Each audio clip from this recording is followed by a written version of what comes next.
প্রতিটা বাইকেরই না কোনো ড্রব্যাক থাকে, যে এইটা হইলে ওইটা হয় না, ওইটা হইলে এইটা হয় না।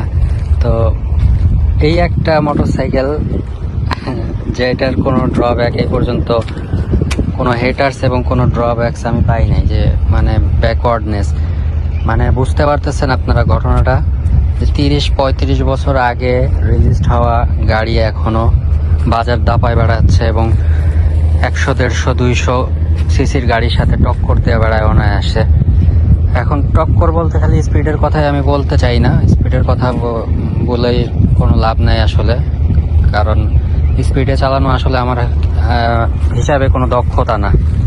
তো যাই হোক, এটা হচ্ছে ওভারঅল সার্ভিসের কথা আমি বলতেছি। তো হঠাৎ করে আমার সেদিন মনে হইলো যে কোনো ড্রব্যাক নাই, একটা ড্রব্যাক আমার কাছে লাগছে।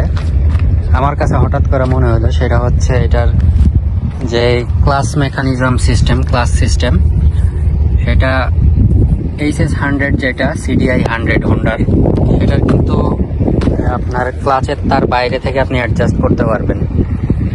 আর এই ইয়ামাহা RX 100 এবং 135, 115 সবগুলার এইখান পর্যন্ত অ্যাডজাস্টমেন্ট থাকে, এইখানে অ্যাডজাস্ট করা যায়। আর এইখানে এই জিনিসটাই এইখানে লাগায় কন্ট্রোলার আরেকবার অ্যাডজাস্ট করা যায়। আর সবশেষ কথা হচ্ছে, সবচেয়ে অসুবিধাজনক ঘটনা হচ্ছে যেটা, সেটা হচ্ছে যদি ক্লাচের তারটা ছিঁড়ে যায়, ভিতরের সাইডে ছিঁড়ে গেলে এটা আপনার এই ম্যাগনেট কভার খোলা ছাড়া এটা মুশকিল। তো আমি এই কারণে এই ঘটনাটা এক্সপ্লেন করতেছি, কারণ হচ্ছে যে অনেকে ক্লাসলেস ড্রাইভিং করি আমরা, ক্লাচ ছাড়াই মোটরসাইকেল চালাই। তো ক্লাসলেস ড্রাইভিংটার সেন্সটা থাকলে হয় কি, আপনি কোনো ধরনের এই ক্লাচের তার ছিঁড়ে যাওয়া জনিত কোনো কারণের যদি আপনার রাস্তাঘাটে বিপদে পড়েন, আপনি যদি ক্লাসলেস করেন, ড্রাইভিংটা আপনার রপ্ত থাকে, মানে ক্লাচ ছাড়া কিভাবে বাইক চালানো যাইতে পারে, তাহলে আপনি উদ্ধার থেকে ইনস্ট্যান্ট মুক্তি পাইতে পারেন। যেটা এখন হচ্ছে কুইক শিফটার নামে পরিচিত। যে কুইক শিফটার একটা ডিভাইস, কুইক শিফটার ডিভাইসটা যারা ইউজ করছেন বা যারা এই সম্পর্কে জানেন তাদেরকে বলি যে গিয়ার শিফটিংয়ের ক্ষেত্রে হচ্ছে আমরা কি করি, এই যে যখন গিয়ারটা শিফট করি, ক্লাচ ধরে আমরা থ্রোটলটাকে রিলিজ করে দেই, মানে পাওয়ারটাকে কাট করে দেই অন্যভাবে যদি বলতে চাই। তো কুইক শিফটারটা হচ্ছে কোনো ধরনের ক্লাচ প্রেস করা ছাড়াই আপনি গিয়ার শিফট করে ফেলতে পারবেন।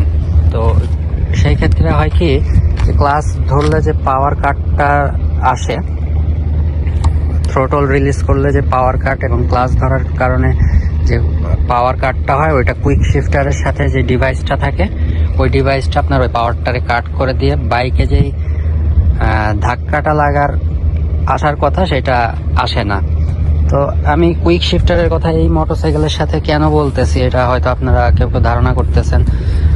যারা বহু বছর ধরে চালান বা এই ভালো ধারণা আছে এটার মেকানিজম সম্পর্কে, এটা কিন্তু আপনি অ্যাজ এ কুইক শিফটার আপনি ইউজ করতে পারবেন। অর্থাৎ উইদাউট এনি ডিভাইস আপনি যদি থ্রোটলের সাথে তাল রেখে যদি আপনি গিয়ার শিফট করতে পারেন, আপ শিফট, বিশেষ করে আপ শিফটে কোনো সমস্যা হয় না, কিন্তু ডাউন শিফটে আপনার স্পিডের একটা খেয়াল রাখতে হয়, নাহলে আপনি ঝটকা খেয়ে পড়ে যাবেন। অর্থাৎ স্পিড অনেক বেশি, গিয়ার অনেক কম, সেক্ষেত্রে বাইক কিন্তু আটকা যাবে, আপনার ইঞ্জিনের পাওয়ার কমে যাবে কিন্তু চাকার গতি বেশি থাকবে, সেক্ষেত্রে কিন্তু বাইক কাত হয়ে পড়ে যাবে। যাই হোক, আমরা কুইক শিফটার অনেক আপগ্রেডেড জিনিস, আমরা ব্যাকওয়ার্ড জিনিস নিয়ে কথাবার্তা বলতেছি। সো আমরা যেই কারণে মূলত ভিডিওটা বানানো, সেটা হচ্ছে যে ক্লাসলেস ড্রাইভিং, আর হচ্ছে ক্লাসলেস ড্রাইভিং এর কথাটা এই কারণে আনতেছি, কারণ হচ্ছে ক্লাচের তার ছিঁড়ে যাওয়া মানে ক্লাসলেস ড্রাইভিংই। তো ক্লাচের তার কখনো যদি ছিঁড়ে যায়, সেক্ষেত্রে আপনি কিভাবে বাইকটা স্টার্ট দিবেন, মানে ক্লাসলেস ড্রাইভিং, কুইক শিফটিং, তারপরে গিয়ার শিফটিং, ক্লাস মেকানিজম, মানে এই যতগুলো কথা বললাম, এই জিনিসগুলো যদি আপনি ক্লাস মেকানিজম সম্পর্কে মোটামুটি ভালো ধারণা থাকে, যে ক্লাস আসলে কি, ক্লাস কি বাইকে পাওয়ার দেয় না পাওয়ার কাট করে, এই জিনিসটা যদি আপনি বুঝতে পারেন এবং কিভাবে কার্যকর হয় সেটা যদি আপনার ধারণা থাকে, আপনি এই জিনিসগুলো খুব সহজে হ্যান্ডেল করতে পারবেন। তো সবার আগে আমি একটা জিনিস দেখাই, যে ক্লাস ছিঁড়ে গেলে আপনারা কি করবেন। ক্লাচ ছিঁড়ে গেলে আপনি যেটা করতে পারেন সেটা হচ্ছে বাইকটারে ডাবল স্ট্যান্ড করবেন। ডাবল স্ট্যান্ড করে পেছনের চাকাটারে ফ্রি রাখবেন। ফ্রি রেখে গাড়িটা নিউট্রাল করতে পারলে ভালো, না করতে পারলে সমস্যা নেই। নিউট্রাল না করতে পারলেও মোটরসাইকেল স্টার্ট হবে, কারণ আপনার পিছনের চাকার যে পাওয়ার আসতেছে ওটা কোনোভাবে ফ্রিকশনের মাধ্যমে আটকাচ্ছে না, ফ্রিলি ঘুরতেছে, যার কারণে আপনি স্টার্টটা হয়ে যাবে। ধরেন আপনার ক্লাচের তার ছিঁড়ে গেছে, এখন আমি প্র্যাকটিক্যালি দেখাই ব্যাপারটা। তো এই যে ডাবল স্ট্যান্ড করে চাকা, পিছনের চাকা আমি ফ্রি করে দিলাম, এখন কিন্তু চাকা ফ্রিলি ঘুরতেছে, কোনো জায়গায় আটকাচ্ছে না, অর্থাৎ রাস্তার সাথে কোনো ফ্রিকশনের কোনো কাহিনী নাই। তো এখন আমি বাইকটা স্টার্ট দিব। আগে বাইকটা স্টার্ট দিব।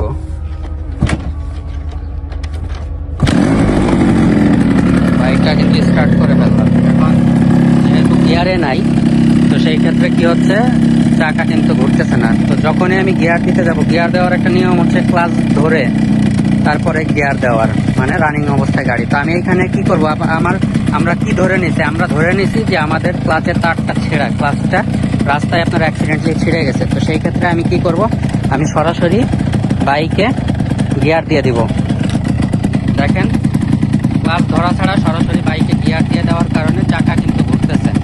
এখন আমি রান করতে গেলে কিন্তু স্টার্টটা বন্ধ হয়ে যাবে। রান করতে গেলে মানে কি, চাকা যখনই মাটির সাথে ফ্রিকশনে আসবে, রাস্তার সাথে ফ্রিকশনে আসবে, তখন আপনার ক্লাচ যেহেতু তার ছেঁড়া, আপনার এটা বন্ধ হয়ে যাবে। তো আমি এখন দেখাই এই রানিং অবস্থায় বাইকে উঠে কিভাবে আপনি থ্রোটলটা বাড়ায় শুধুমাত্র ক্লাচ না ধরে আপনার বাইকটা টান দিতে হবে। তো আমি বলে দেই, হয়তো দেখাইতে পারবো না, সেটা হচ্ছে যে ক্লাচের তার তো আপনার ছেঁড়াই, তো সেই ক্ষেত্রে আপনার আরপিএম বাড়াই দিতে হবে। আরপিএম বাড়াইতে হবে কিভাবে, আরপিএম ওইখান থেকে কার্বোরেটর থেকে বাড়ানোর দরকার নেই, এখানে থ্রোটল করতে থাকবেন। থ্রোটল বাড়াই দিলে আপনি ধাক্কা দিয়ে, দুই পা দিয়ে ধাক্কা দিয়ে গাড়ি নিয়ে বের হয়ে যেতে পারবেন। তারপর হচ্ছে স্পিডের সাথে আপনি অ্যাডজাস্ট করে যখন গিয়ার করবেন, শিফট করবেন, তখন এটা কিন্তু আপনার অ্যাডজাস্টমেন্ট চলে আসবে। আমি তো দেখাচ্ছি তারপরেও।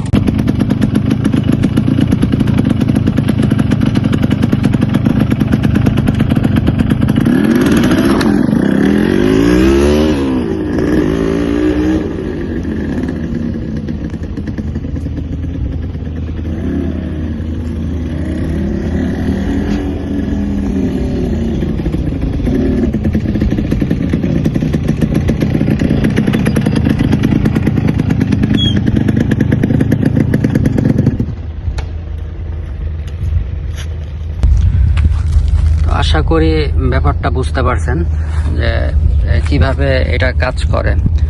আর ক্লাচের তারটা সবসময় তো চেক করা সম্ভব হয় না, দুই মাথায় দুই গুটলি থাকে।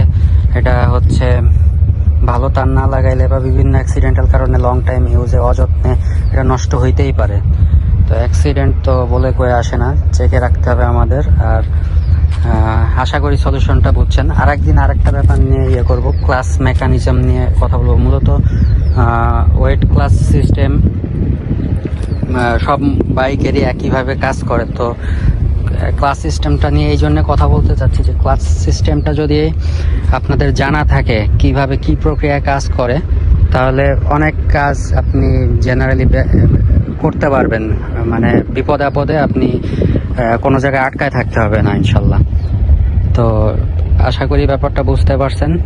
আর গিয়ার শিফট করে আমরা অনেকে চাবি ছাড়া গাড়ি বন্ধ করি। ও আরেকটা কথা বলে রাখি, সেটা হচ্ছে যে আমরা জ্যামের ভিতর যে গিয়ার দিয়ে ক্লাচ ধরে বসে থাকি না, এই জিনিসটা করা বাইকের জন্য ক্ষতিকর। সেটা এই বাইক হোক আর যেই বাইকই হোক না কেন, আপনি গিয়ারে রেখে, অনেকে বলে যে বেশি গিয়ারে রেখে ক্লাচ ধরে বসে থাকা ভালো না। বেশি গিয়ার আর কম গিয়ারের কথা না ভাই, গাড়ি গিয়ারে রাইখা ক্লাচ ধরে বসে থাকা আসলে ঠিক না, ধীরে ধীরে ক্ষতি হয়। যেদিন ক্লাস নিয়ে কথা বলবো, ক্লাস মেকানিজম নিয়ে, ওই দিন ব্যাপারটা আপনাদের কাছে ক্লিয়ার হয়ে যাবে ইনশাল্লাহ। তো আশা করি সবাই ভালো থাকবেন, ইনশাল্লাহ। আল্লাহ হাফেজ, থ্যাংক ইউ।